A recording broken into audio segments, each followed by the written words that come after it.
Bismillahir Rahmanir Rahim. Ihya'ul Ulum Volume 4. In this volume, Imam Ghazali explores the purification of the soul and the importance of knowledge in our daily lives. دوا کے استعمال کا حکم۔ دواؤں کے ذریعے امراض کا معالجہ توکل کے خلاف نہیں ہے۔ روایات سے اس کا ثبوت ملتا ہے کہ سرکار دو عالم صلی اللہ علیہ وسلم نے دوا استعمال بھی کی ہے اور لوگوں کو اس کا حکم بھی دیا ہے۔ چنانچہ چند قولی روایات یہ ہیں۔ فرمایا وما من داء الا وله دواء عرفه من عرفه وجهله من جهله الا السامة۔ یہ احمد اور طبرانی کی حدیث ہے جس کو ابن مسعود رضی اللہ عنہ نے روایت کیا ہے۔ کوئی مرض ایسا نہیں ہے جس کی دوا نہ ہو، جو اسے جانتا ہے وہ جانتا ہے اور جو نہیں جانتا وہ نہیں جانتا سوائے موت کے۔ تداووا عباد اللہ فإن الذی انزل الداء انزل الدواء۔ یہ ترمذی اور ابن ماجہ کی حدیث ہے جس کو اسامہ ابن شریک نے روایت کیا ہے۔ اللہ کے بندو دوا کرو، اس لیے کہ جس نے مرض اتارا ہے اس نے دوا بھی اتاری ہے۔ ایک شخص نے دوا اور تعویذ کے متعلق دریافت کیا کہ یہ دونوں چیزیں خدا کے حکم کو ٹال دیتی ہیں، یعنی امراض کے ازالے میں مفید ہیں۔ سرکار دو عالم صلی اللہ علیہ وسلم نے ارشاد فرمایا ہیا من قدر اللہ۔ یہ ترمذی اور ابن ماجہ کی حدیث ہے جس کو ابو خزامہ نے روایت کیا ہے۔ یہ بھی خدا کے حکم سے ہیں۔ ایک حدیث میں سرکار دو عالم صلی اللہ علیہ وسلم نے ارشاد فرمایا ما مررت بملائی من الملائکۃ الا قالوا مر امتک بالحجامۃ۔ یہ ترمذی کی حدیث ہے جس کو ابن مسعود رضی اللہ عنہ نے روایت کیا ہے۔ میں فرشتوں کی جس جماعت کے پاس سے بھی گزرا اس نے یہی کہا کہ اپنی امت کو پچھنے لگوانے کا حکم دیجیے۔ ایک حدیث میں واضح طور پر پچھنے لگوانے کا حکم دیا اور اس کی علت بھی بیان فرمائی۔ چنانچہ ارشاد فرمایا اجتجموا السبع عشرة وتسع عشرة 21 لا يتبيغ بكم الدم فيقتلكم۔ یہ بازار کی حدیث ہے جس کو ابن عباس رضی اللہ عنہ نے روایت کیا ہے اور ترمذی نحو کی۔ 17، 19 اور 21 برس کی عمر میں پچھنے لگواؤ تاکہ خون جوش میں آ کر تمہیں ہلاک نہ کر دے۔ اس ارشاد مبارک میں دو باتیں بطور خاص قابل غور ہیں۔ ایک تو یہ کہ خون کے ہیجان کو اللہ کے حکم سے مہلک اور قاتل قرار دیا گیا ہے، اور دوسری یہ ہے کہ جسم سے خون کا اخراج اس ہلاکت سے بحکم الہی نجات دیتا ہے۔ جسم سے مہلک خون نکالنے، کپڑوں سے بچھو جھاڑنے اور گھر میں سانپ کو باہر نکالنے میں کوئی فرق نہیں ہے، اور نہ ان تدابیر کا ترک داخل توکل ہے۔ یہ ایسا ہے جیسے گھر میں آگ لگ جائے اور اسے بجھانے کے لیے پانی ڈال دیا جائے۔ وکیل برحق کی سنن جاریہ کے خلاف کرنا توکل نہیں ہے۔ ایک حدیث میں ہے من احتجم یوم الثلاثاء ل17 من الشہر کان له دواء من داء سنہ۔ یہ طبرانی کی حدیث ہے جس کو معقل ابن یسار رضی اللہ عنہ نے روایت کیا ہے۔ جو شخص مہینے کی 17ویں تاریخ منگل کے روز پچھنے لگوائے اس کے لیے یہ طریقہ 1 سال کی بیماری کا علاج ہوگا۔ سرکار دو عالم صلی اللہ علیہ وسلم نے ان عمومی خطابات کے علاوہ بعض صحابہ کرام کو بطور خاص بھی دوا کرنے کا حکم دیا ہے۔ چنانچہ حضرت سعد ابن معاذ کی فسد کھلوائی، اور یہ مسلم کی حدیث ہے جس کو جابر رضی اللہ عنہ نے روایت کیا ہے۔ سعد ابن زرارہ کے داغ لگوایا، اور یہ طبرانی کی حدیث ہے جس کو سہیل ابن حنیف رضی اللہ عنہ نے روایت کیا ہے۔ حضرت علی رضی اللہ عنہ کا آشوب چشم میں مبتلا تھے۔ حضرت علی رضی اللہ عنہ آشوب چشم میں مبتلا تھے۔ ان سے فرمایا کہ وہ کھجور نہ کھائیں اور جو کے آٹے میں ملا کر پکائے گئے ساگ کی طرف اشارہ کر کے فرمایا کہ یہ چیز کھاؤ، یہ چیز تمہارے مزاج کے مناسب ہے۔ اور یہ ابو داؤد، ترمذی اور ابن ماجہ کی حدیث ہے جس کو ام المنذر نے روایت کیا ہے۔ حضرت صہیب کی آنکھ میں درد تھا اور وہ کھجوروں سے شوق کر رہے تھے۔ سرکار دو عالم صلی اللہ علیہ وسلم نے ان سے فرمایا کہ تم کھجوریں کھا رہے ہو اور تمہاری آنکھ میں درد ہے۔ صہیب رضی اللہ عنہ نے عرض کیا کہ میں اس آنکھ کی طرف سے کھا رہا ہوں جس میں درد نہیں ہے۔ آپ یہ سن کر مسکرا دیے، اور یہاں مترجم نے حاشیے میں لکھا ہے کہ یہ روایت پہلے بھی گزری ہے، اور یہاں حاشیہ ختم ہوتا ہے۔ اب کچھ فعلی روایات ملاحظہ کیجیے۔ ایک حدیث میں جو اہل بیت سے مروی ہے، یہ بیان کیا گیا ہے کہ آپ ہر شب سرما لگایا کرتے تھے، ہر مہینے پچھنے لگواتے تھے، اور ہر سال سنا کا جلاب لیا کرتے تھے، اور یہ ابن عدی کی حدیث ہے جس کو عائشہ رضی اللہ عنہا نے روایت کیا ہے۔ کئی مرتبہ آپ نے بچھو کے کانٹے کا علاج بھی کروایا، اور یہ طبرانی کی حدیث ہے جس کو جبلت ابن الارزق رضی اللہ عنہ نے روایت کیا ہے۔ ایک روایت میں ہے کہ نزول وحی کے وقت آپ کے سر مبارک میں شدید درد ہو جاتا تھا، آپ نے اس کے ازالے کے لیے کئی مرتبہ مہندی کا لیپ کرایا، اور یہ بازار اور ابن عدی کی حدیث ہے جس کو ابو ہریرہ رضی اللہ عنہ نے روایت کیا ہے۔ ایک روایت میں ہے کہ جب کبھی آپ کے جسم مبارک کے کسی حصے میں کوئی پھنسی یا پھوڑا نکل آتا تھا تو آپ اس پر مہندی لگا لیتے تھے، اور یہ ترمذی اور ابن ماجہ کی حدیث ہے۔ بعض روایات میں وارد ہے کہ آپ زخم پر مٹی لگاتے تھے، اور یہ بخاری و مسلم کی حدیث ہے جس کو عائشہ رضی اللہ عنہا نے روایت کیا ہے۔ اس سلسلے میں بے شمار روایات ہیں، ہم نے بطور نمونہ صرف چند روایات بیان کی ہیں۔ اس موضوع پر کتابیں بھی لکھی گئی ہیں، جن میں ایک کتاب بہت زیادہ مشہور ہے جس کا نام طب نبوی ہے۔ بنی اسرائیل کی روایات میں مذکور ہے کہ ایک مرتبہ حضرت موسیٰ علیہ السلام کو کوئی مرض لاحق ہو گیا۔ آپ کے پاس بنی اسرائیل میں سے کچھ لوگ آئے اور انہوں نے آپ کے مرض کی تشخیص کی اور ایک دوا تجویز کرنے کے بعد کہا کہ اگر آپ یہ دوا استعمال کریں گے تو صحت یاب ہو جائیں گے۔ آپ نے فرمایا میں یہ دوا ہرگز استعمال نہیں کروں گا یہاں تک کہ اللہ تعالی مجھے بغیر دوا کے اچھا کر دے۔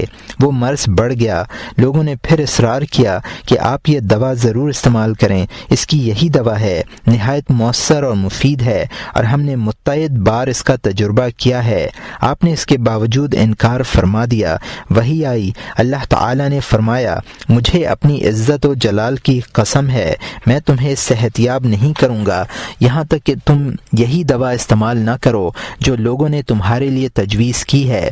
چنانچہ آپ نے لوگوں کو بلایا اور ان سے وہ دوا لے کر کھائی، صحت یاب ہو گئے، لیکن دل میں ایک کانٹا کھٹکتا رہا۔ وحی آئی کہ اے موسیٰ کیا تم یہ چاہتے ہو کہ میری ذات پر اس طرح کا توکل کر کے میرا نظام حکمت درہم برہم کر دو؟ ذرا یہ تو بتاؤ کہ اس دوا میں جسے کھا کر تم صحت یاب ہوئے ہو شفا کس نے رکھی ہے؟ ایک روایت میں ہے کہ کسی پیغمبر نے اپنے مرض کی شکایت کی، انہیں بذریعہ وحی مطلع کیا گیا کہ وہ انڈے کھایا کریں۔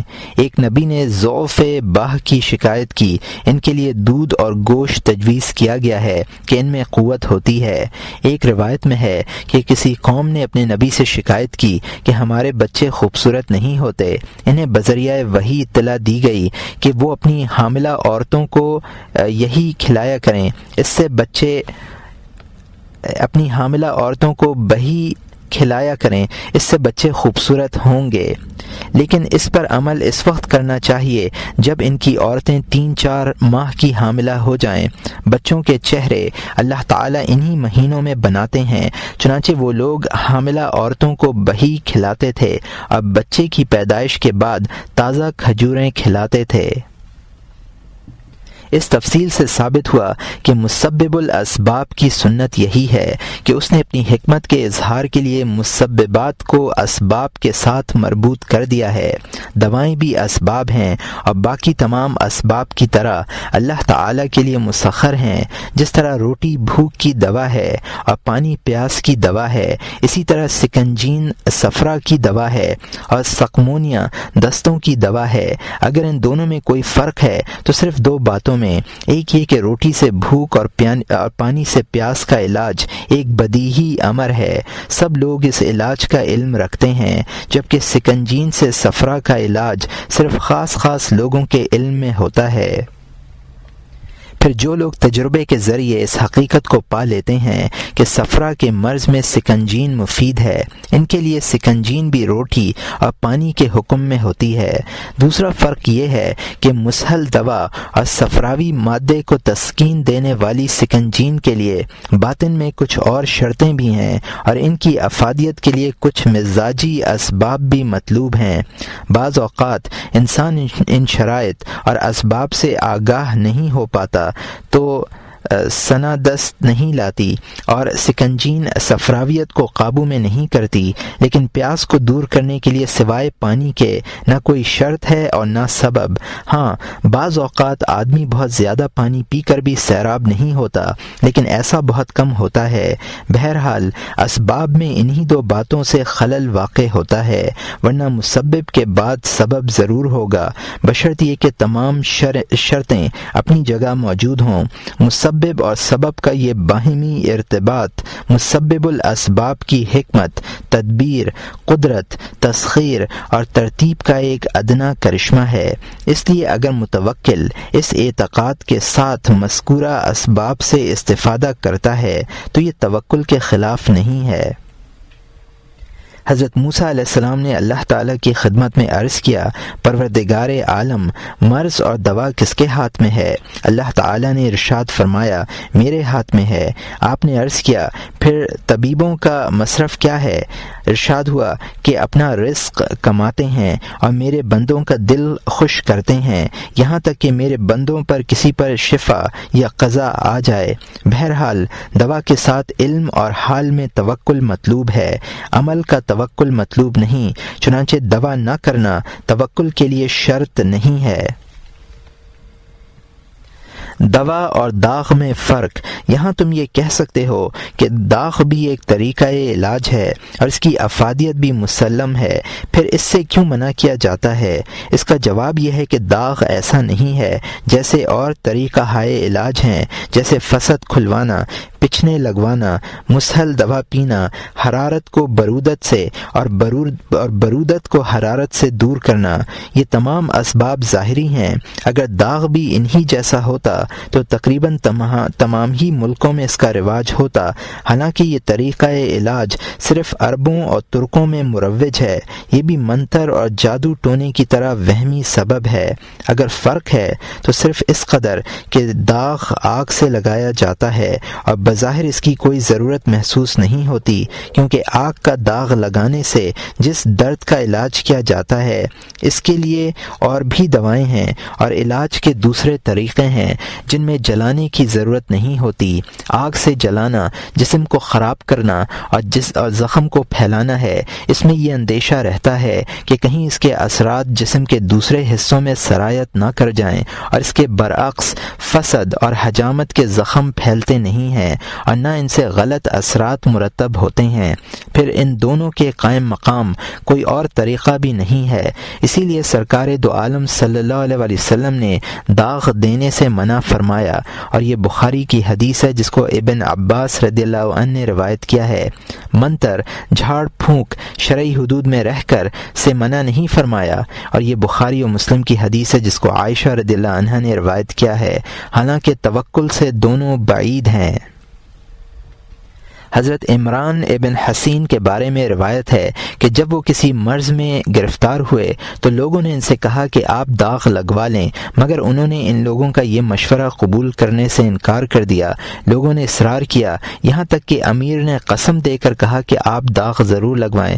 مجبوراً آپ نے داغ لگوایا۔ اس کے بعد آپ نے فرمایا کہ میں نور دیکھا کرتا تھا اور آوازیں سنا کرتا تھا، یہاں تک کہ فرشتے بھی مجھے سلام کیا کرتے تھے۔ داغ لگوانے کے بعد یہ تمام باتیں ختم ہو گئیں۔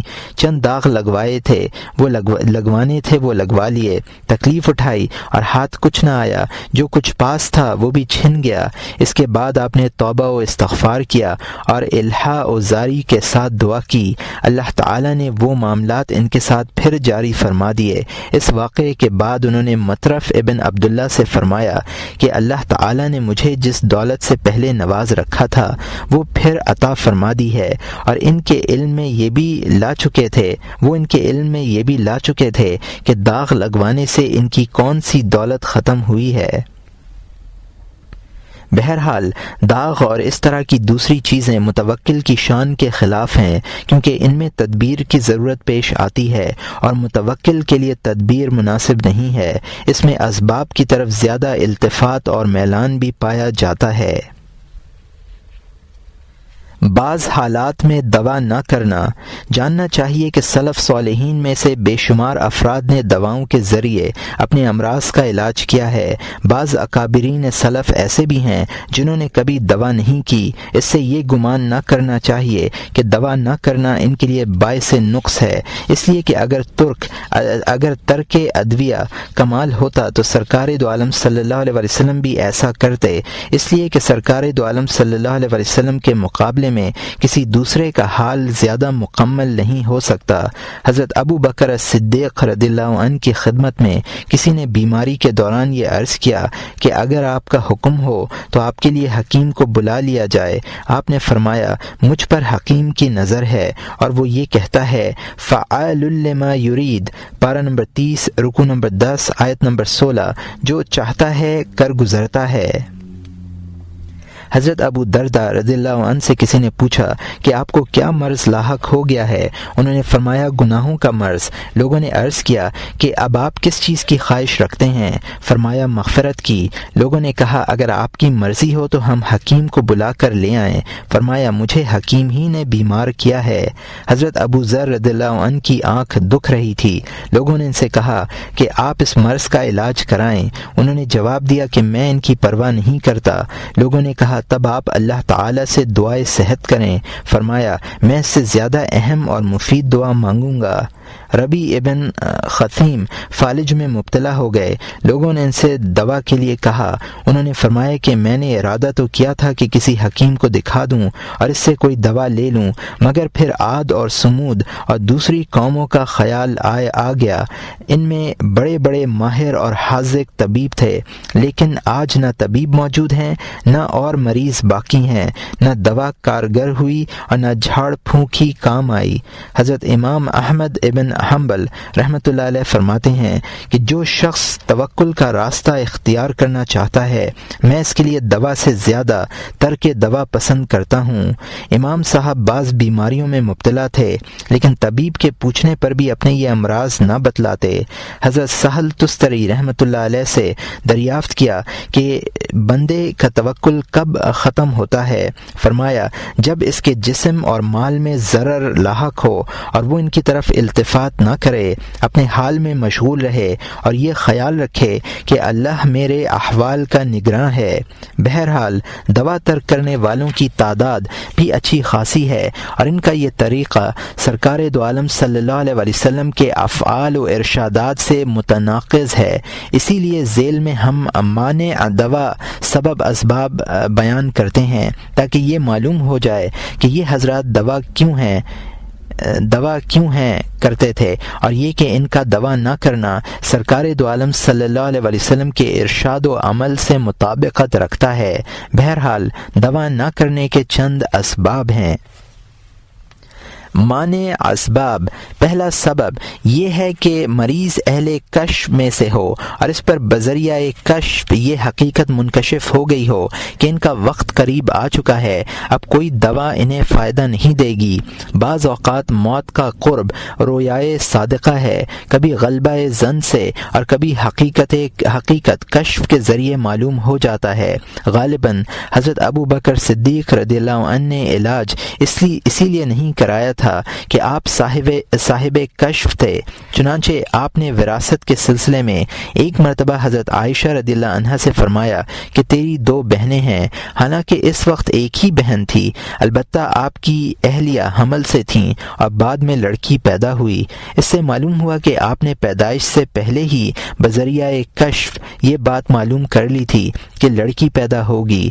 ہو سکتا ہے آپ پر موت کا وقت بھی منکشف ہو گیا ہو اور اسی بنا پر دوا کرنے سے منع کر دیا ہو، ورنہ یہ کیسے ممکن تھا کہ آپ سرکار دو عالم صلی اللہ علیہ وسلم کو دوا استعمال کرتے ہوئے اور دوسروں کو اس کا حکم کرتے ہوئے دیکھتے اور خود انکار فرما دیتے۔ حضرت ابو بکر صدیق رضی اللہ عنہ سے یہ امر بعید معلوم ہوتا ہے۔ دوسرا سبب یہ ہے کہ مریض اپنے حال میں خوف عاقبت میں اور اپنے حال پر خدا تعالی کے علم و اطلاع میں اس قدر مستغرق اور مشغول ہو کہ مرض کی تکلیف کا احساس ہی نہ رہے، اور حال میں اشتغال کے بعد قلب کو دوائے علاج کی فرصت نہ ہو۔ چنانچہ حضرت ابو ذر نے واضح طور پر یہ اعلان کر دیا تھا کہ مجھے اپنی آنکھوں کے علاج کی فرصت نہیں ہے۔ حضرت ابو درداء رضی اللہ عنہ فرماتے تھے کہ مجھے گناہوں کا مرض لاحق ہے، اور ان کی وجہ سے دل میں جو تکلیف اور اذیت ہوتی ہے وہ اتنی زیادہ ہے کہ جسم کو مرض کے تکلیف کا احساس ہی نہیں رہتا۔ ایسے مریض کو اس شخص سے تشبیہ دی جا سکتی ہے جس کا کوئی عزیز دوست یا رشتہ دار ہلاک ہو گیا ہو، یا اس شخص سے جس کے بارے میں دربار شاہی میں یہ حکم جاری ہو چکا ہو کہ اسے پھانسی دے دی جائے۔ اب اگر ان دونوں سے یہ کہا جائے کہ تم کھانا کیوں نہیں کھاتے، تم بھوکے ہو، ظاہر ہے وہ اس کے جواب میں یہی کہیں گے کہ ہم اس غم اور صدمے سے اس قدر نڈھال ہیں کہ بھوک اور پیاس کا احساس ہی باقی نہیں رہا۔ ظاہر ہے ان کے جواب کو ان کی حالت کی روشنی میں دیکھا جائے گا۔ یہ نہیں کہا جائے گا کہ وہ شخص بھوک کی حالت میں کھانے کی ضرورت اور منفعت کا انکار کر رہا ہے اور کھانے والوں پر طعن کر رہا ہے۔ حضرت سہل تستری رحمۃ اللہ علیہ نے بعض سوالات کے جواب میں جو کچھ فرمایا، دراصل وہ بھی ایک خاص استغراقی کیفیت کا آئینہ دار ہے۔ وہ اس وقت اپنے حال میں مشغول تھے جب ان سے کسی نے سوال کیا کہ قوت کیا چیز ہے، فرمایا حی و قیوم کا ذکر کرنا قوت ہے۔ سائل نے عرض کیا کہ میرا سوال قوام انسانی کے متعلق ہے۔ انہوں نے جواب دیا کہ قوام انسانی علم ہے۔ سائل نے کہا کہ میں غذا کے متعلق دریافت کرتا ہوں۔ انہوں نے جواب دیا کہ غذا ذکر ہے۔ سائل نے زج ہو کر کہا کہ میں ظاہری جسم کے کھانے کے بارے میں سوال کر رہا ہوں۔ انہوں نے فرمایا تو جسم ظاہر کے متعلق کیوں فکر مند ہے، اسے اسی کے حوالے کر جس نے اسے پیدا کیا ہے اور جس نے پہلے بھی اس کی کفالت کی ہے اور آئندہ بھی وہی اس کی کفالت کرے گا۔ اگر اس میں کوئی مرض آ جائے تب بھی اسے اس کے بنانے والے کے حوالے کر دے۔ کیا تو نہیں جانتا کہ جب کسی چیز میں کوئی نقص پیدا ہو جاتا ہے تو اسے اس کے صانع کے حوالے کر دیا جاتا ہے تاکہ وہ اصلاح کر دے اور اس کا عیب دور کر دے۔ تیسرا سبب یہ ہے کہ بیماری انتہائی پرانی ہو اور اس کے لیے لوگ جو دوائیں تجویز کرتے ہوں ان کی افادیت وہمی ہو، جیسے داغ اور منتر کا فائدہ وہمی ہوا کرتا ہے۔ اس صورت میں بھی متوکل دوا نہیں کرتا۔ ربیع ابن خیثم کے اس قول میں غالباً اسی امر کی طرف اشارہ ہے کہ مجھے عاد اور سمود کی قومیں یاد آئیں جن میں بے شمار ماہر طبیب تھے، لیکن اب نہ طبیب باقی ہیں اور نہ مریض۔ غالباً وہ یہ کہنا چاہتے تھے کہ دوا کوئی زیادہ قابل اعتماد چیز نہیں ہے، اور یہ امر کبھی تو واقع میں ایسا ہی ہوتا ہے اور کبھی مریض کے نزدیک متحقق ہوتا ہے، کیونکہ اسے علم طب میں مہارت نہیں ہوتی اور دواؤں کی افادیت میں اس کے تجربات بہت کم ہوتے ہیں۔ اسی لیے اس دوا کی افادیت کے متعلق ظن غالب نہیں ہوتا، جبکہ طبیب کو زیادہ تجربہ اور اس کی افادیت کا زیادہ اعتقاد ہوتا ہے۔ جن بزرگوں نے دوا استعمال نہیں کی ان میں سے بے شمار کے نزدیک دوا ایک وہمی اور ناقابل اعتبار اور اعتماد چیز رہی ہے۔ جو لوگ علوم طب میں مہارت رکھتے ہیں وہ جانتے ہیں کہ بعض دوائیں واقعی ایسی ہی ہیں کہ ان کی منفعت یقینی نہیں ہوتی، صرف وہمی ہوتی ہے، اور بعض دوائیں مؤثر اور مفید ہیں لیکن ان میں اتباع کو جس قدر اعتماد اور ظن غالب ہوتا ہے اتنا عوام کو نہیں ہوتا، اسی لیے وہ مفید اور مجرب دواؤں کے متعلق بھی اچھی رائے نہیں رکھتے۔ چوتھا سبب، اللہ کے نزدیک بندوں کو یہ خواہش ہوتی ہے کہ ان کا مرض باقی رہے اور وہ اس کی اذیت پر صبر کر کے اجر و ثواب کے مستحق ہوں، یا وہ اپنے نفس کا امتحان لیتے ہیں اور یہ دیکھتے ہیں کہ اللہ تعالی نے جو مصیبت اس پر نازل کی ہے اس میں وہ ثابت قدم بھی رہتا ہے یا نہیں۔ جہاں تک مرض پر ثواب ملنے کی بات ہے، اس سلسلے میں بہت سی روایات وارد ہیں۔ ایک حدیث میں ہے، سرکار دو عالم صلی اللہ علیہ وسلم نے ارشاد فرمایا کہ ہم انبیاء کی جماعت پر دوسرے لوگوں کے مقابلے میں سخت مصیبت نازل ہوتی ہے، پھر درجہ بدرجہ کم ہوتی رہتی ہے۔ بندے پر اس کے ایمان کے بقدر مصیبت نازل ہوتی ہے۔ اگر اس کا ایمان مضبوط اور پختہ ہوتا ہے تو مصیبت بھی انتہائی سخت اور شدید ہوتی ہے، اور ایمان میں ضعف ہوتا ہے تو مصیبت بھی ہلکی اور معمولی ہوتی ہے۔ اور یہ طبرانی کی حدیث ہے جس کو ابو امامہ رضی اللہ عنہ نے روایت کیا ہے۔ ایک حدیث میں وارد ہے، ان اللہ تعالی یجرب عبدہ بالبلاء کما یجرب احدکم ذهبہ بالنار فمنہم من یخرج كالذهب الأبرز لا يربد ومنهم دون ذلك ومنهم من يخرج اسود محترقا۔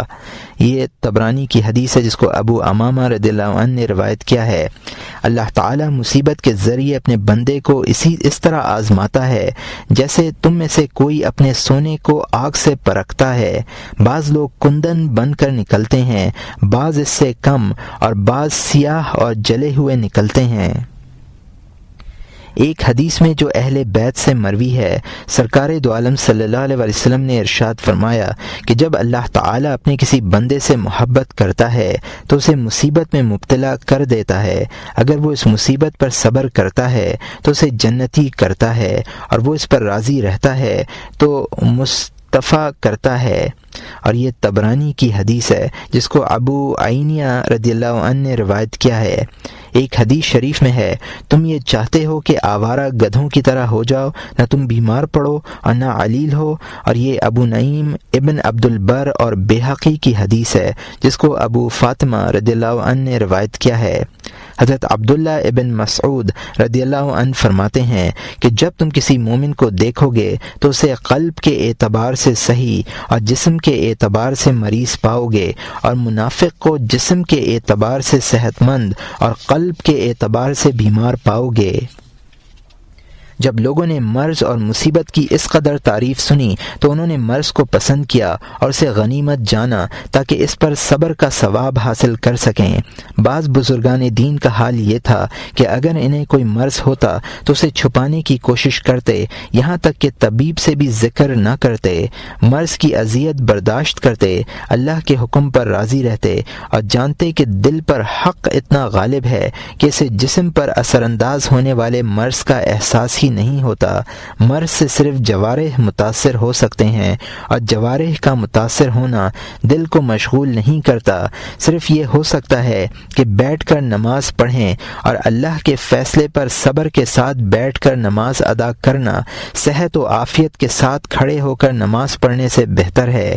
ایک حدیث میں ہے، سرکار دو عالم صلی اللہ علیہ وسلم نے ارشاد فرمایا، ان اللہ تعالی یقول للملائکۃ اکتبوا لعبدی صالح ما كان يعمله فإنه وثاقي إن أطلقته أبدلته لحما خيرا من لحمه ودما خيرا من دمه وإن توفيته إلى رحمتي۔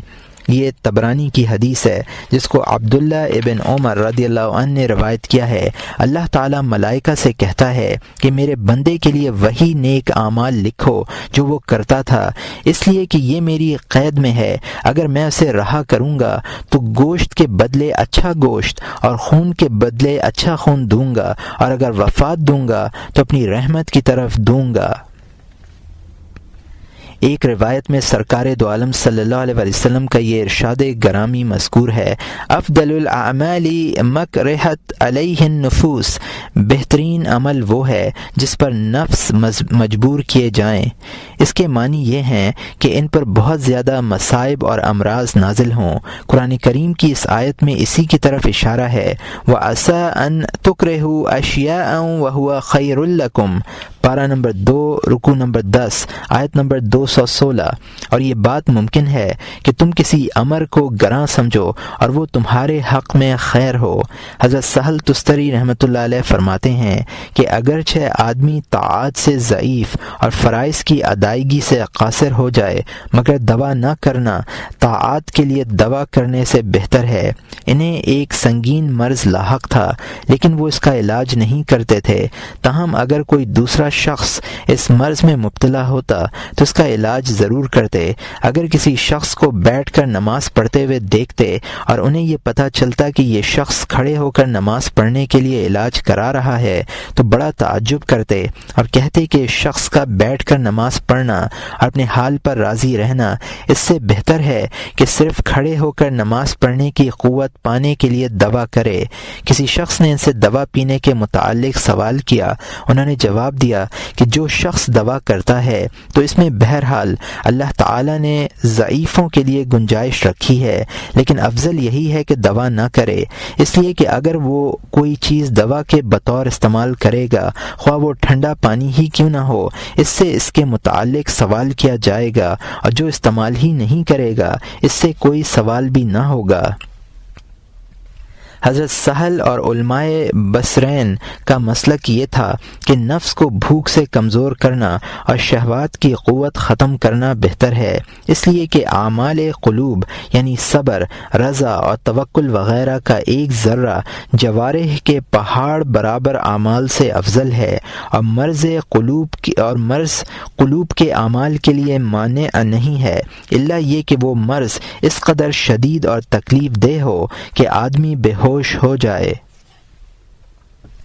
پانچواں سبب یہ ہے کہ بندے کے سابقہ گناہ بہت ہوں اور وہ ان سے خائف ہو اور اپنے آپ کو ان ذنوب کی تکفیر سے عاجز سمجھتا ہو۔ اس کے خیال میں ان گناہوں کی تکفیر کی ایک صورت یہی ہے کہ مرض طویل ہو جائے، اس لیے وہ اپنے مرض کا علاج نہیں کرتا کہ کہیں دوا کے استعمال سے مرض جلد زائل نہ ہو جائے۔ مرض سے گناہوں کے ازالے کا ثبوت حدیث شریف سے ملتا ہے۔ سرکار دو عالم صلی اللہ علیہ وسلم نے ارشاد فرمایا، لا تزال الحمى والمليلة بالعبد حتى يمشي على الأرض كالبردة عليه ذنب ولا خطيئة۔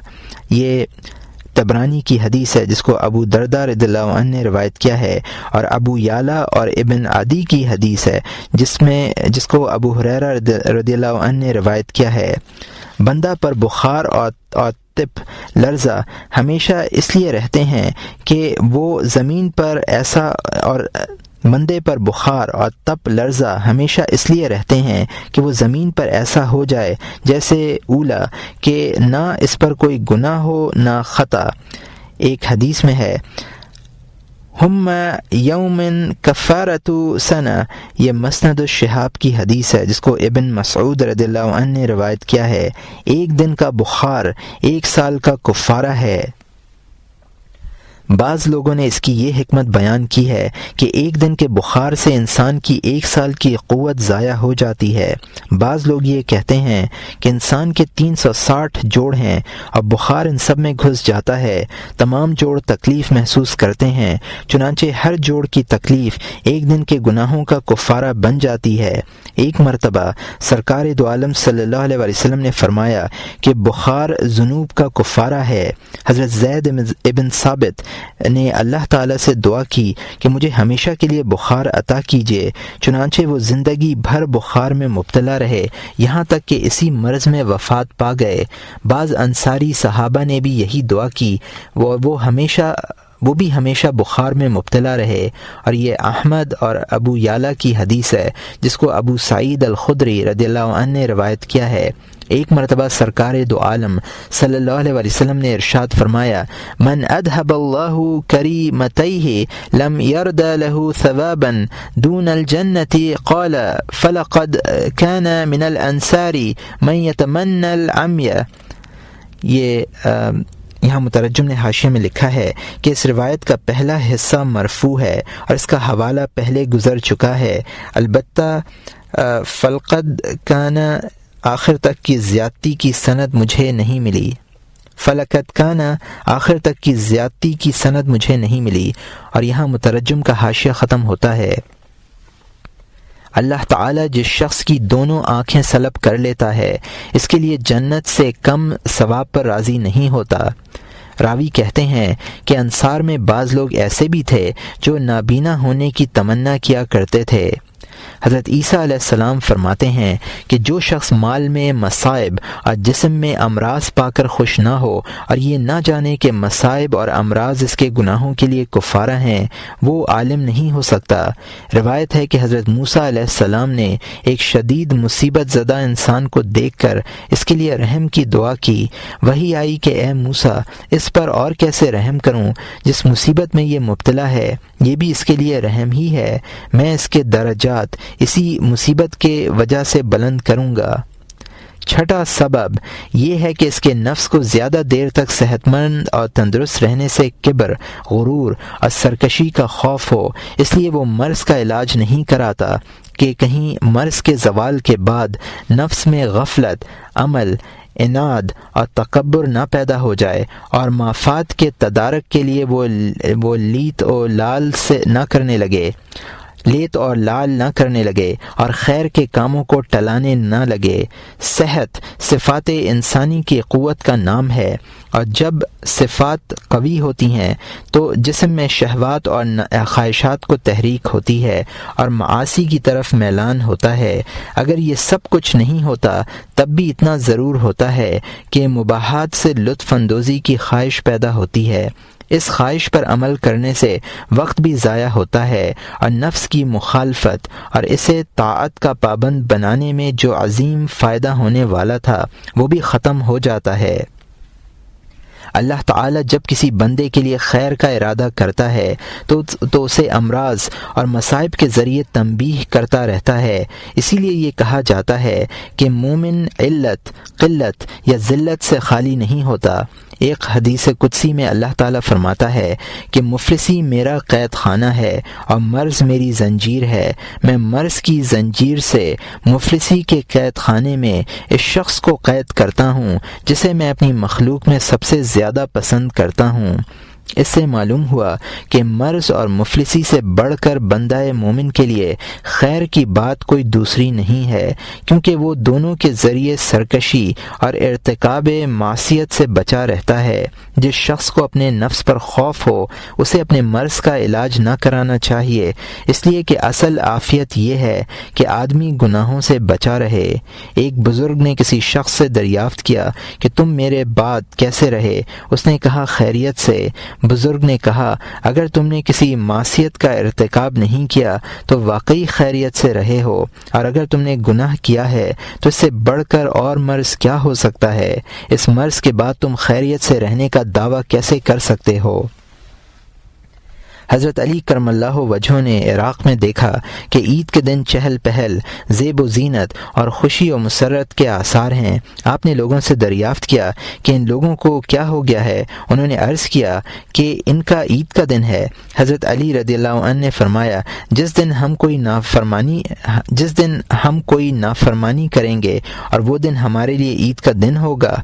اللہ تعالیٰ کا ارشاد ہے وَعَصَيْتُم مِّن بَعْدِ مَا أَرَاكُم مَّا تُحِبُّونَ، پارہ نمبر 4 رکوع نمبر 7 آیت نمبر 152، اور تم کہنے پر نہ چلے اس کے بعد کہ تم کو تمہاری دل خواہ بات دکھلا دی تھی۔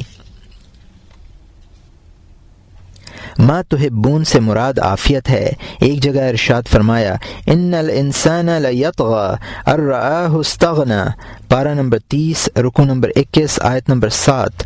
سچ مچ بے شک کافر آدمی حد آدمیت سے نکل جاتا ہے اس واسطے کہ اپنے آپ کو مستغنی دیکھتا ہے۔ اس میں اگرچہ مال کا استغنا مراد ہے، لیکن صحت کے استغنا سے بھی آدمی سرکش ہو جاتا ہے۔ بعض علماء کی رائے ہے کہ فرعون نے انا ربکم الاعلی، میں تمہارا خدائے برتر ہوں، اسی لیے کہا تھا کہ وہ ایک طویل زمانے سے راحت و سکون کے ساتھ زندگی گزار رہا تھا، 400 برس تک زندہ رہا، اور اس عرصے میں نہ اس کے سر میں درد ہوا، نہ جسم گرم ہوا، اور نہ نبض تیز چلی۔ اس لیے خدائی کا دعویٰ کر بیٹھا۔ خدا تعالیٰ اس پر لعنت کرے، اگر ایک ہی روز کے لیے اس کے آدھے سر میں درد ہو جاتا تو دعویٰ خدائی تو کیا دوسری لغویات سے بھی باز رہتا۔ سرکار دو عالم صلی اللہ علیہ وسلم ارشاد فرماتے ہیں، اکثر من ذکر ہادم اللذات، یہ ترمذی، نسائی اور ابن ماجہ کی حدیث ہے، جس کو ابو ہریرہ رضی اللہ عنہ نے روایت کیا ہے، لذتوں کو ڈھانے والے کا ذکر بکثرت کیا کرو۔ کہتے ہیں کہ بخار موت کا قاصد ہے، اس لیے کہ وہ واقعتاً موت کو یاد دلانے والا ہے اور اطاعات میں ٹال مٹول کو دور کرنے والا ہے۔ اللہ تعالیٰ کا ارشاد ہے، اولا یرون یفتنون فی کل عام مرۃ او مرتین ثم لا یتوبون ولا هم یذکرون، پارہ نمبر 11 رکوع نمبر 5 آیت نمبر 126۔ اور کیا ان کو دکھلائی نہیں دیتا کہ یہ لوگ ہر سال میں ایک بار یا دو بار کسی نہ کسی آفت میں پھنسے رہتے ہیں، پھر بھی باز نہیں آتے اور نہ وہ کچھ سمجھتے ہیں۔ اس آیت کی تفسیر میں بعض علماء یہ کہتے ہیں کہ امراض میں مبتلا کر کے ان کا امتحان لیا جاتا ہے۔ کہتے ہیں کہ جب بندہ 2 مرتبہ بیمار ہونے کے باوجود توبہ نہیں کرتا تو ملک الموت اس سے کہتے ہیں کہ اے غافل، میرا قاصد تیرے پاس 2 مرتبہ آیا لیکن تو نے میرے پیغام کا جواب نہیں دیا۔ پچھلے دور میں اگر کوئی ایسا سال گزر جاتا جس میں مال و جان پر کوئی مصیبت نازل ہوتی تو سلف صالحین وحشت زدہ ہو جاتے اور فرماتے کہ ہر مومن پر ہر 40 دن میں کوئی نہ کوئی مصیبت ایسی ضرور آتی ہے جس سے وہ خوف زدہ ہو جائے۔ ایک روایت میں ہے کہ حضرت عمار ابن یاسر رضی اللہ عنہ نے ایک عورت سے نکاح کیا، وہ کبھی بیمار نہیں ہوتی تھی، آپ نے اسے طلاق دے دی۔ ایک مرتبہ سرکار دو عالم صلی اللہ علیہ وسلم کے سامنے کسی عورت کا تذکرہ ہوا، بعض صحابہ نے اس کی بڑی تعریف کی، یہاں تک کہ سرکار دو عالم صلی اللہ علیہ وسلم نے اسے شرف زوجیت بخشنے کا ارادہ فرما لیا۔ اسی دوران کسی صحابی نے عرض کیا کہ وہ کبھی بیمار نہیں ہوئی۔ آپ نے ارشاد فرمایا، اگر ایسا ہے تو مجھے اس کی کوئی ضرورت نہیں ہے، اور یہ احمد کی حدیث ہے جس کو انس رضی اللہ عنہ نے روایت کیا ہے۔ ایک مرتبہ سرکار دو عالم صلی اللہ علیہ وسلم کی مجلس میں مرض اور درد کا موضوع زیر بحث تھا۔ اسی اثنا میں آپ نے ارشاد فرمایا کہ درد سر ایسا ہے اور فلاں مرض ایسا ہے۔ حاضرین میں سے ایک شخص نے عرض کیا، یا رسول اللہ، درد سر کسے کہتے ہیں؟ میں تو اس سے واقف ہی نہیں۔ آپ نے ارشاد فرمایا، تو مجھ سے دور رہ۔ اس کے بعد لوگوں سے ارشاد فرمایا کہ جو شخص کسی دوزخی کو دیکھنا چاہے وہ اسے دیکھ لے، اور یہ ابو داؤد کی حدیث ہے جس کو عامر رضی اللہ عنہ نے روایت کیا ہے۔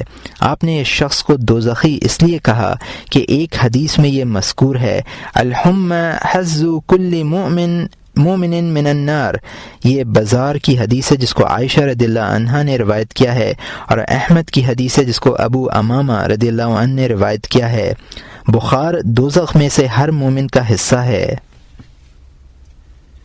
حضرت انس رضی اللہ عنہ اور حضرت عائشہ رضی اللہ عنہا کی روایات میں ہے کہ کسی شخص نے سرکار دو عالم صلی اللہ علیہ وسلم کی خدمت میں عرض کیا کہ قیامت کے دن شہداء کے ساتھ اور بھی کوئی ہوگا؟ فرمایا، ہاں، وہ شخص جو ہر روز موت کو 20 مرتبہ یاد کیا کرے۔ ایک روایت میں یہ الفاظ ہیں کہ جو شخص اپنے گناہ یاد کر کے دلگیر ہوتا ہے، اور یہ ظاہر ہے کہ موت بیماری میں زیادہ یاد آتی ہے۔ بہرحال یہ فوائد ہیں جن کی بنا پر بعض اکابرین سلف نے یہ بہتر سمجھا کہ دوا استعمال نہ کی جائے، اور ان کے خیال میں بیماری سے درجات بلند ہوتے ہیں۔ اس کا یہ مطلب نہیں کہ دوا کرنا نقص ہے۔ یہ بات وہ کس طرح کہہ سکتے ہیں جبکہ سرکار دو عالم صلی اللہ علیہ وسلم نے خود بھی دوا کی ہے اور دوسروں کو بھی دوا کرنے کا حکم دیا ہے۔ دوا نہ کرنا ہر حال میں افضل نہیں۔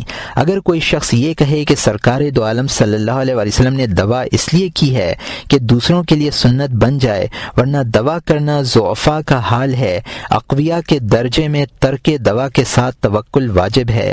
اس کے جواب میں یہ کہا جا سکتا ہے کہ اس طرح تو جو تو جوش خون کے وقت ترک حجامت اور ترک فسد کو بھی توکل کی شرط ہونا چاہیے۔ اگر کہنے والا اسے بھی شرط قرار دے تو ہم یہ کہیں گے کہ اس طرح تو متوکل کے لیے یہ بھی ضروری ہوگا کہ اگر اسے بچھو اور سانپ وغیرہ کاٹ لے تو اس کے اثرات زائل نہ کرے، کیونکہ خون باطن جسم کو ڈستا ہے اور بچھو ظاہر جسم پر کاٹتا ہے۔ بظاہر ان دونوں میں کوئی فرق نہیں ہے۔ اگر کہنے والا اسے بھی داخل توکل کرے تو اس سے کہا جائے گا کہ پھر تو یہ بھی ضرور ہوا کہ آدمی پیاس کے کانٹے کو پانی سے اور بھوک کے کانٹے کو روٹی سے اور سردی کے کانٹے کو جبہ سے دفع نہ کرے، حالانکہ اس کا کوئی بھی قائل نہیں ہے۔ پانی، روٹی اور جبے کے استعمال کو سب لوگ توکل سے الگ سمجھتے ہیں، جبکہ ہمارے نزدیک ان درجات میں کوئی فرق نہیں ہے، بلکہ یہ تمام اسباب ہیں جنہیں مسبب الاسباب نے اسی طرح مرتب کیا ہے اور اسی طرح اپنی سنت قرار دی ہے۔ حضرت عمر رضی اللہ عنہ کا واقعہ اپنے اس دعوے کی دلیل میں کہ اس طرح کے امور داخل توکل نہیں، ہم حضرت عمر ابن الخطاب کا یہ واقعہ پیش کر سکتے ہیں۔ آپ نے ایک مرتبہ حضرات صحابہ کے ساتھ شام کا سفر کیا۔ جب دمشق کے قریب جابیہ تک پہنچے تو صحابہ کو معلوم ہوا کہ شام میں سخت وبا اور طاعون پھیلا ہوا ہے۔ اب یہاں یہ سوال پیدا ہوا کہ آیا شام میں داخل ہوا جائے یا نہیں۔ اس سوال کو لے کر دو گروہ ہو گئے۔ ایک گروہ نے کہا کہ ہم وبا اور طاعون میں نہیں جائیں گے، کیونکہ یہ ایسا ہے جیسے کوئی شخص اپنے آپ کو جلتی ہوئی آگ میں گرا دے۔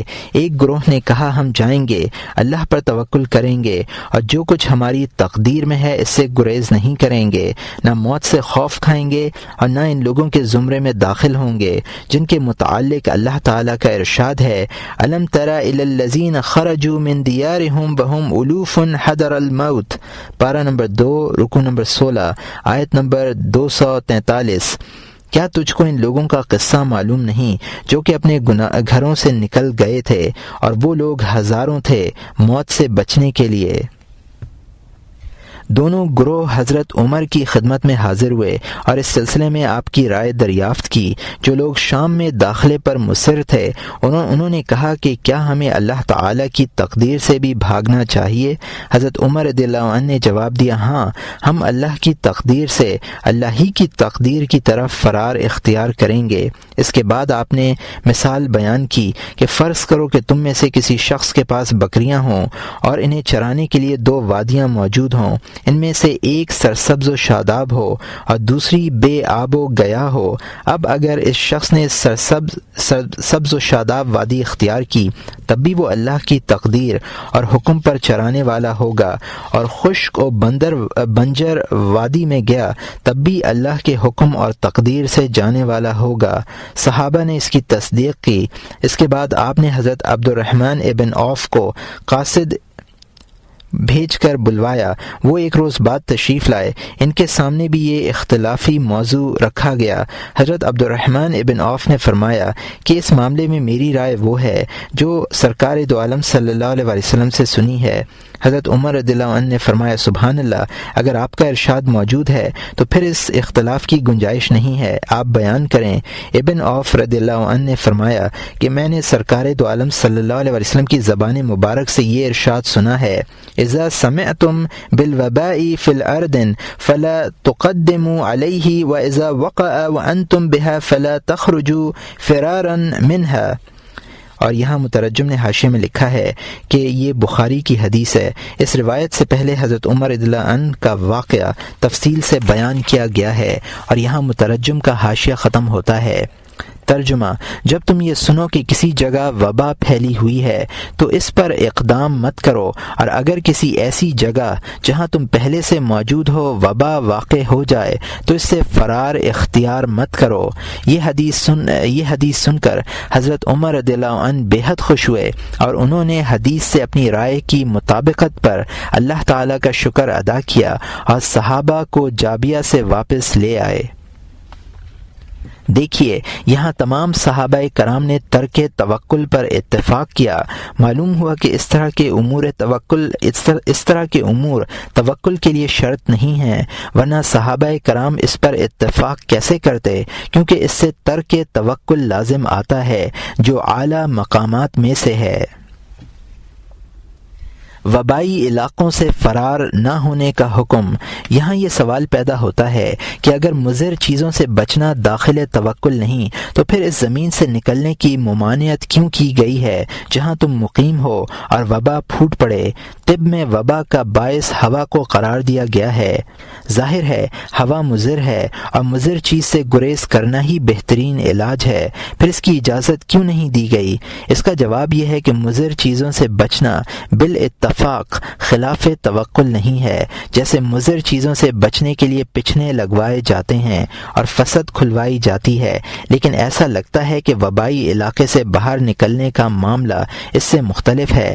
یہ صحیح ہے کہ وبا کا سبب ہوا ہے، لیکن محض ظاہر جسم کو ہوا لگنا اس کا سبب نہیں ہو سکتا، بلکہ جب متعفن اور بدبودار ہوا سانس کے ذریعے جسم میں جاتی ہے تو دل، پھیپھڑوں اور اندرونی جسم کے پردوں پر اپنے مضر اثرات چھوڑتی ہے۔ اس سے معلوم ہوا کہ وبا جسم کے ظاہری حصوں پر اثر انداز نہیں ہوتی، بلکہ جسم کے اندرونی نظام کو متاثر کرتی ہے۔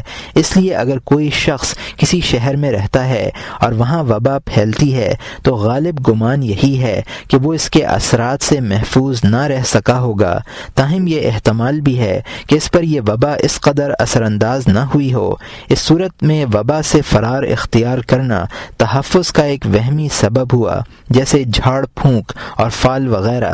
تاہم اگر صرف یہی بات وہاں سے نکلنے کا سبب ہوتی تب بھی کوئی مذائقہ نہ تھا، لیکن اس کی ممانعت ایک اور وجہ سے بھی کی گئی ہے، اور وہ یہ ہے کہ اگر تندرست اور صحت مند لوگوں کو وبائی علاقے سے نکلنے کی اجازت دے دی جائے تو شہر میں سوائے بیماروں اور مریضوں کے اور کوئی باقی نہیں رہے گا، اور کوئی شخص ایسا نہیں بچ سکے گا جو انہیں کھانا، پانی اور دوا دے سکے اور خود اپنی بیماری کے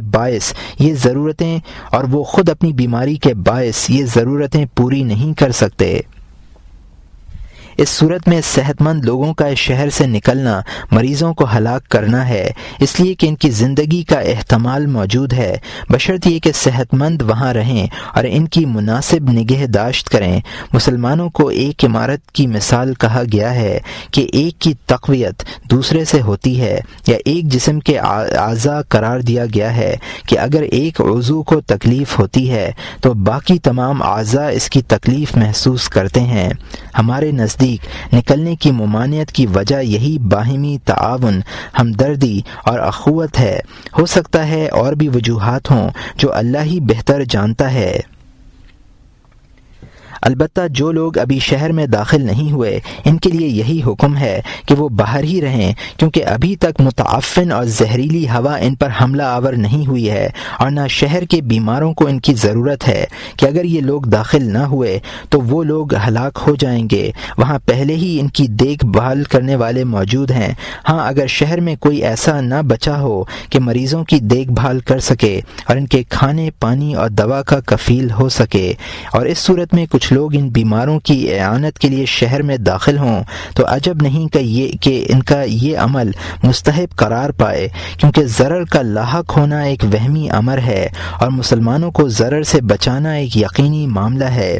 یہی وجہ ہے کہ حدیث شریف میں طاعون اور وبا کے علاقوں سے بھاگنے کو میدان جہاد سے فرار ہونا قرار دیا گیا ہے، اور یہ احمد کی حدیث ہے جس کو عائشہ رضی اللہ عنہا نے روایت کیا ہے، کیونکہ جس طرح میدان جہاد سے بھاگنا مسلمانوں کو تباہ کرنا اور انہیں دشمنوں کے سپرد کرنا ہے، اسی طرح شہر وبا سے فرار اختیار کرنا بھی مسلمانوں کو تباہ کرنا اور ہلاک کرنا ہے۔ یہ دقیق امور ہیں جو شخص انہیں نظر انداز کرتا ہے اور صرف احادیث و آثار کے ظواہر پر نظر رکھتا ہے، اسے اکثر ان امور میں مغالطہ ہو جاتا ہے۔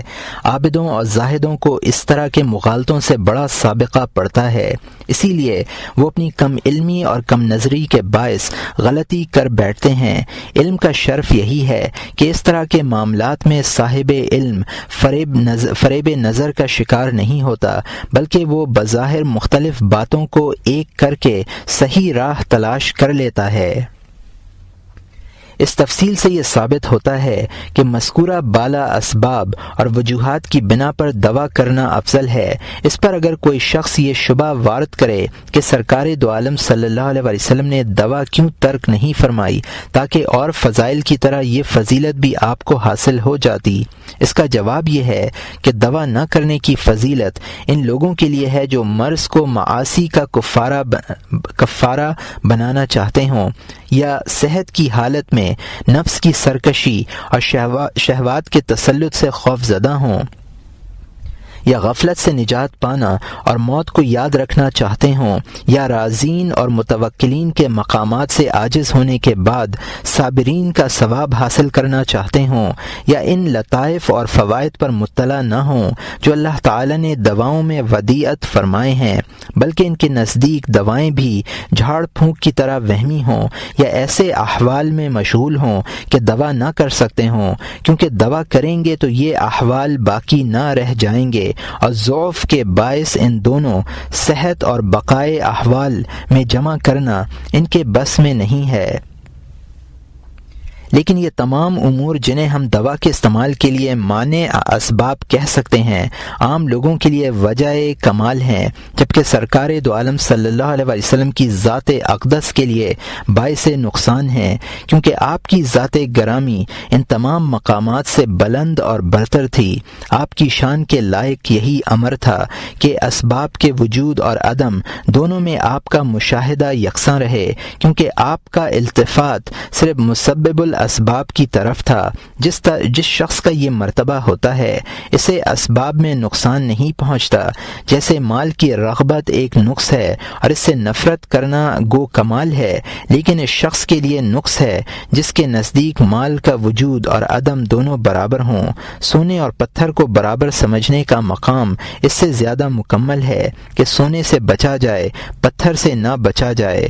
سرکار دو عالم صلی اللہ علیہ وسلم کے نزدیک سونا اور پتھر دونوں برابر تھے، لیکن مخلوق کو زہد کی تعلیم دینے کے لیے آپ اپنے پاس سونا نہیں رکھتے تھے، کیونکہ مخلوق کی منتہائی قوت زہد ہے۔ آپ کو سونا رکھنے سے اپنے نفس پر خوف نہیں تھا، کیونکہ آپ کا مرتبہ اس سے بلند تھا کہ دنیا آپ کو فریب دے سکے، چنانچہ آپ پر زمین کے خزانے پیش کیے گئے، لیکن آپ نے قبول کرنے سے انکار فرما دیا۔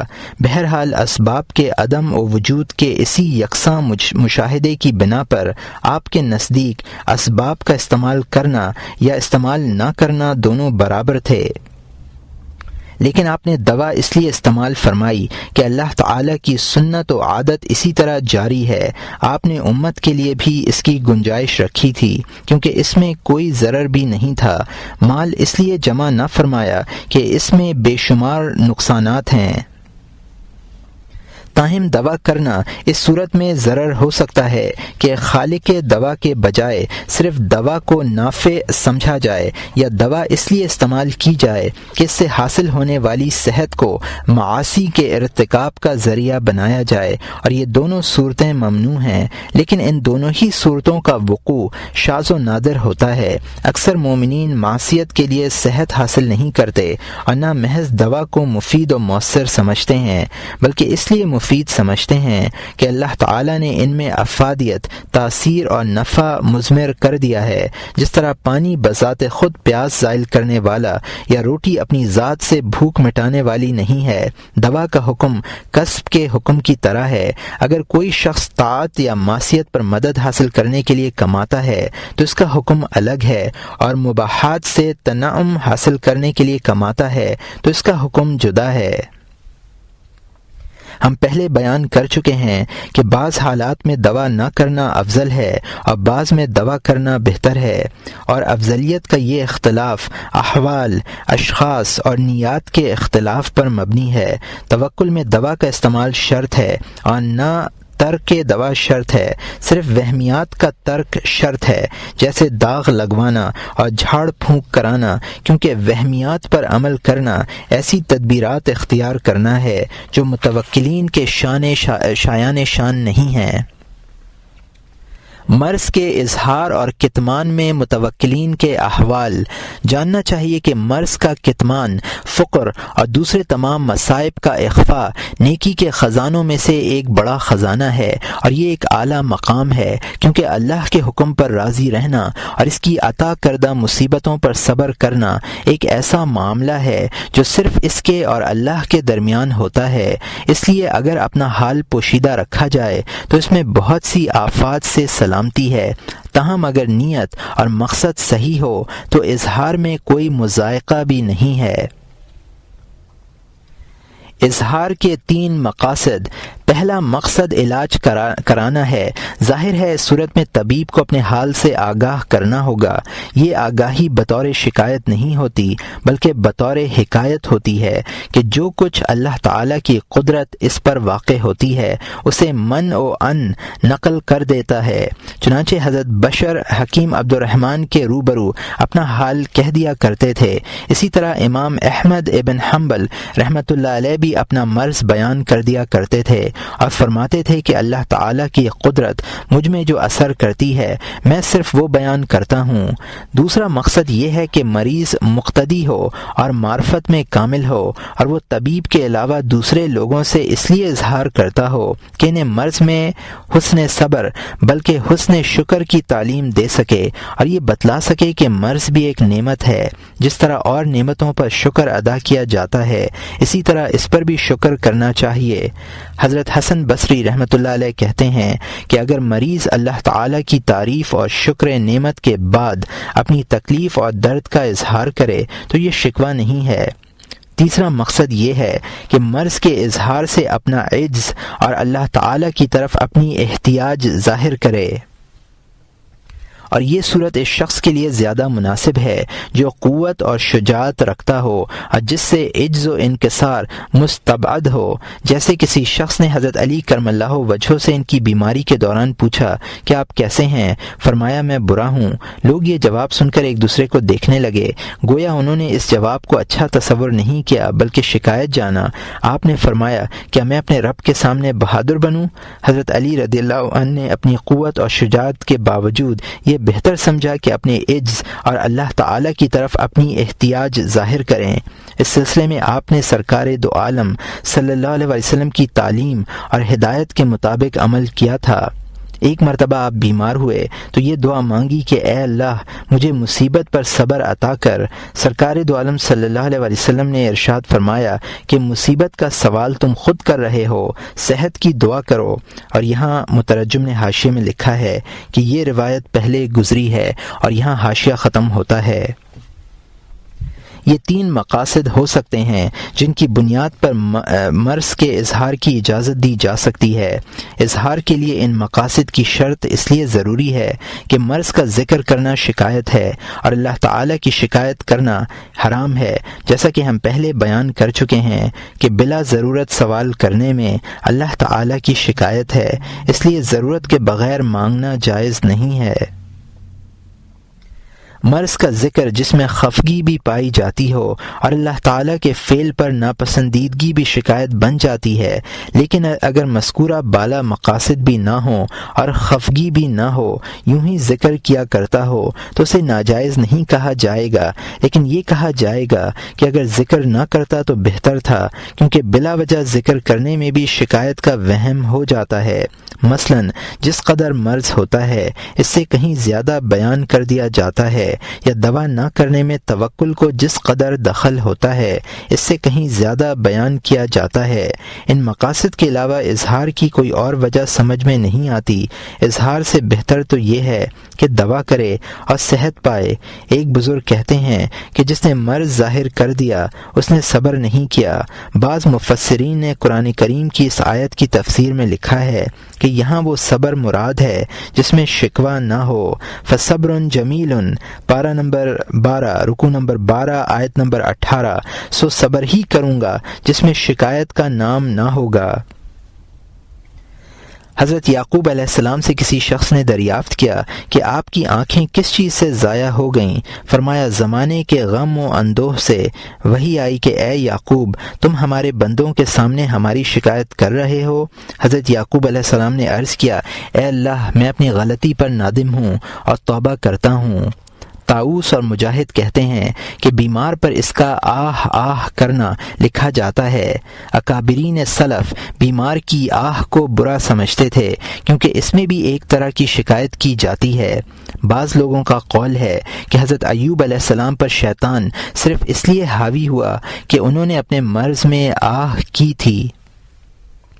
ایک حدیث میں ہے کہ جب بندہ بیمار ہوا ہے تو اللہ تعالیٰ اس کے دونوں فرشتوں سے فرماتا ہے کہ دیکھو یہ اپنے عیادت کرنے والوں سے کیا کہتا ہے۔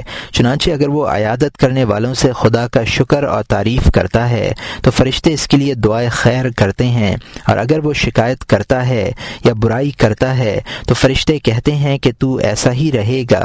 اور یہاں مترجم نے حاشیے میں لکھا ہے کہ یہ روایت پہلے گزری ہے اور یہاں حاشیہ ختم ہوتا ہے۔ بعض بزرگان دین اسے اس خوف سے کہ کہیں کوئی حرف شکایت زبان سے نہ نکل جائے یا اظہار مرض میں مبالغہ نہ ہو جائے یہ مناسب نہ سمجھتے تھے کہ ان کی عیادت کی جائے، چنانچہ وہ لوگ بیمار پڑتے تو اپنے گھر کا دروازہ بند کر لیتے تاکہ کوئی ان کے پاس نہ آئے۔ جب صحت یاب ہوتے تو خود باہر نکل کر لوگوں سے ملاقات کرتے۔ فضیل ابن عیاض رحمۃ اللہ علیہ، وہیب ابن الورد رحمۃ اللہ علیہ اور شمر ابن الحارث رحمۃ اللہ علیہ کا یہی معمول تھا۔ حضرت فضیل رحمۃ اللہ علیہ فرمایا کرتے تھے کہ میں بیمار ہونا چاہتا ہوں مگر مجھے یہ اچھا نہیں لگتا کہ لوگ عیادت کے لیے آئیں، میں بیماری کو صرف عیادت کرنے والوں کے باعث ناپسند کرتا ہوں۔